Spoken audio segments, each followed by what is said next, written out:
د بادشاہ په دې لوی دربار کې جنې خفه ده، خوراکونه هم شته، خیخي کپړې هم شته، هر نعمت او سهولت شته، لیکن جنې خفه ده، کور والا بیبي خفه ده. د اخیری خبرې ته توجه کوئ. بهرحال دې بادشاہي د دنیا علاجونه وکړو چې زما دا کور والا خفه ده، څه وجې نه خفه ده، بیماره ده، څه تکلیف ته دیتا، بالکل نه خاندي نه خبرې کوي. دنیا علاجونه وکړو، د دنیا طبيبان ستړي شو، سبق ودیس. یو طبيب راغی، هغه داسې طبيب چې د ظاهر سره په باطن باندې هم داغه نظر وته وی بادشاہ دا کور والا دی مال راولا، زی علاج کوم د الله په فضل ګوره چې سټ کی کنه سټ کی. بهرحال دا خپل کور والی دغه طبيب ته وروستا. دې طبيب د دې جنې په واده ټیم کې پرشته کې چې څومره خپلوان راغلیو هغه ټول راوغوښته. زما محترم خپلوان رشتہ داران ټول ناشتي، دا جنې د بادشاہ دغه بیبیم ناشته ده. نو دا طبيب اول خود د ظاهر وکړه چې دغه اوسه بیماری داسې نشته، خو هیڅ بیماری د دې زنانه په بدن کې نه و، هیڅ بیماری نه و. به ولا باطن وکړو، نبض ورلونی ولو، نبض چې کله ولا نبض اونې ولو. او زما محترم په دې رشتہ دارانو کې د یو رشتہ دار نوم دی طبيب اخستو، یو رشتہ دار یو نوم اخلي. نو اخره کې د یو الک نوم واخستو چې هغه د دې جنې کزنو. کزن پیژنې کنه پیژنې؟ کزن د مامي زوی تم وای، ماما زوی، یا چې کوم د کزن د ترور زوی تم وای، او یا کزن د تر زوی تم وای. خیال دې نو کزن. نو زما محترم د هغه کزن نوم چې ولا کله واخستو، نو د دې جنې دا رګونه په ټوپونو شو، داسي دا نه بزي دا رګونه په ټوپونو شو، تیز شو ټوپونه وال، او دې جنې باندې داسي اثرات راغ. نو زما محترمو اصل کې خبره دا وا چې د دې جنې خوخ د خپل کزنو او ورکړي د جنې بادشاہ لوا.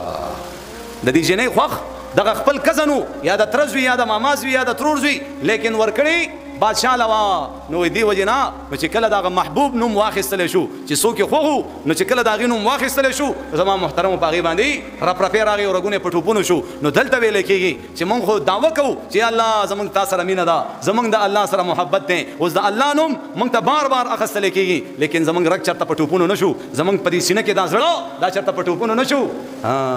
اسی د دروغ داویداری د دروغ.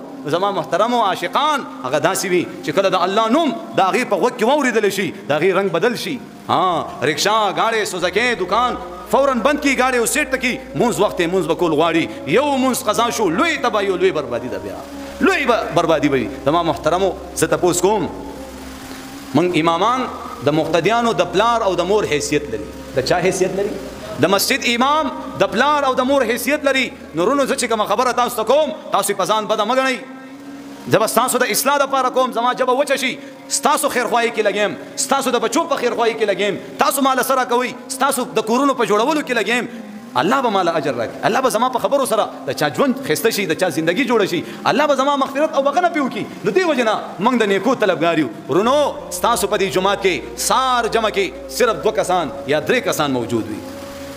دا څومره لوی مالت دی. لاړ شي بل جمعات ته بل جمعات ته، ورونو موږ او تاسو به ود پراته یو او دغه شان د الله عذاب برابر باندې را نازل شوی وي. بیا بس نه شي کولای.